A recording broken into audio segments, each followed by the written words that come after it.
Command Adventures, Starship, Merit Software's newest release, is a galactic exploration game vaguely reminiscent of Starflight. This enormous production has been hyped to the high heavens recently, and while it looks good on the box, it struggles to live up to its expectations.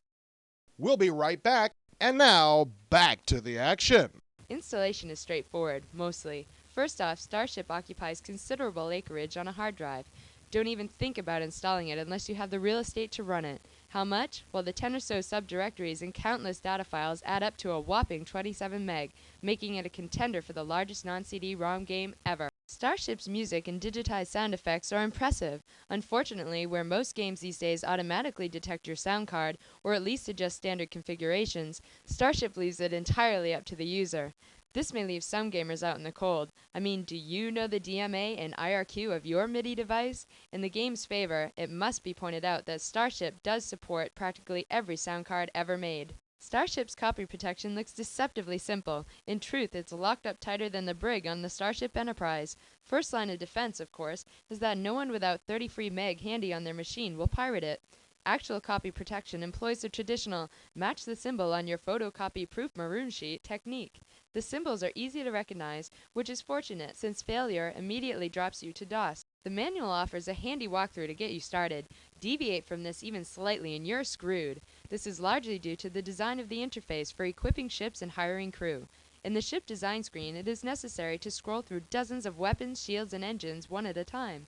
Juggling numbers is complicated, as the sums involved are large and without commas, nor is there any way of marking purchases to tally expenditures.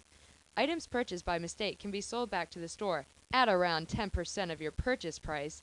Should you screw up in the process of outfitting your ship, you must start again. Get that maroon sheet ready. The best way to handle outfitting a ship, sadly, is with the low-tech expedient of scratch paper and a calculator. Speaking of interfaces, Starship contains several. The 3 phases of the game that you'll spend most of your time in are all motion and exploration type sequences, each on a different order of magnitude. The first interface is a zoomed-out star map, in which you simply click on an area to move your ship to that vicinity. Yeah, it's boring, but at least you can't make any fatal mistakes here. Once you zero in on an area, the second interface is used to control precise movement within the vicinity, engage enemies, and move into position to land on planets. This phase of Starship requires the most hand-eye coordination and is actually quite exciting.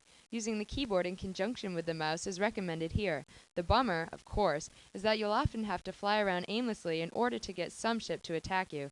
That is, if you want to be attacked. If you bought a ship with good maneuverability at the start, you'll find that it pays off here. Finally, once on a planet, you're given the familiar RPG-like overhead party view to make movement and man-to-man combat easy. It would be nice if there was more to do on a planet, though. The only 2 objectives are to kill everybody and to move engineers to the 4 corners of the area you're exploring so they can build an isolation grid. This just isn't interesting enough to enjoy. The interface used to control an away team on the surface of a planet seems simple, but can be very frustrating. In clear territory, clicking on a spot of land will move the selected character to that spot.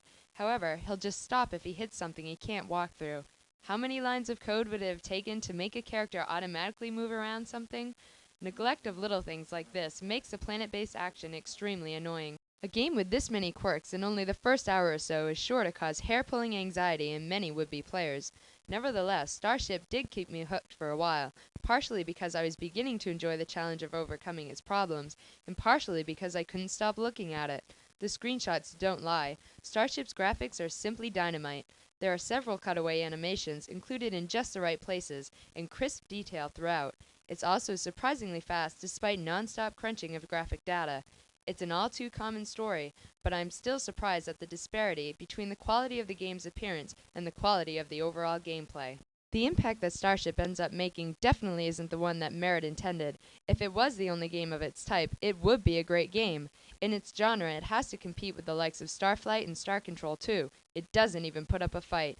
The lack of any sort of seductive gameplay elements, combined with a horrible manual, shoot Starship down almost immediately after takeoff. Great games can be made in 27 meg. Merit Software should take that to heart.